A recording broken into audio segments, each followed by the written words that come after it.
Side നമ്മൾ clean ചെയ്ത് വെച്ചിട്ടുണ്ട്.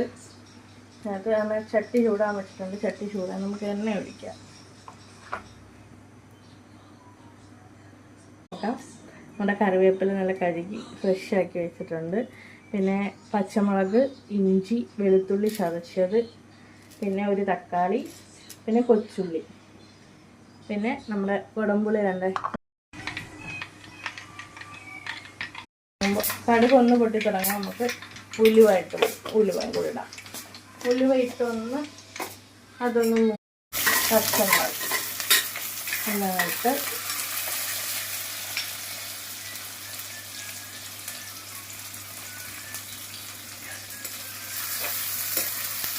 നമുക്ക് 1/4 ടീസ്പൂൺ മഞ്ഞൾപ്പൊടി, 1 ടീസ്പൂൺ മല്ലിപ്പൊടി ഇച്ചിരി കൂടി ഇട്ട്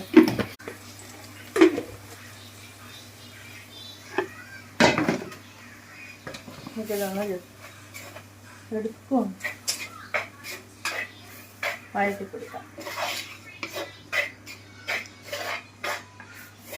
നമുക്ക് ഇതിനകത്തോട്ട് നമ്മുടെ പുളിവെള്ളം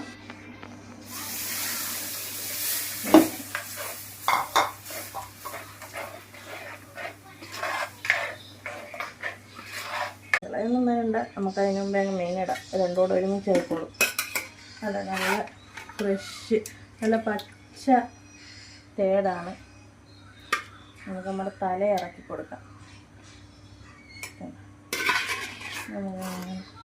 നമുക്ക് ഉപ്പ്, ആവശ്യത്തിനുള്ള ഉപ്പ്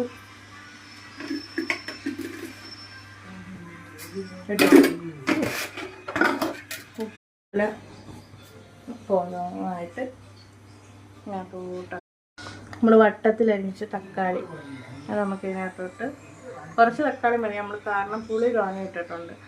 കുറച്ച് തക്കാളി ഇനി നമുക്ക് ജസ്റ്റ് ഒന്ന് മൂടി വെച്ചിട്ട് റെഡി ആയിട്ടുണ്ട്. നമുക്ക്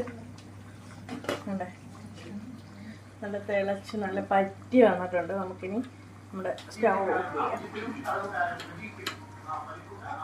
ജസ്റ്റ് ഒന്ന് തവി ഉപയോഗിക്കാതെ ഒന്ന് ജസ്റ്റ് ഒന്ന് ഇളക്കി കൊടുത്താൽ മാത്രം മതി. നമുക്ക് ക്ലോസ് ചെയ്ത് വെക്കാം.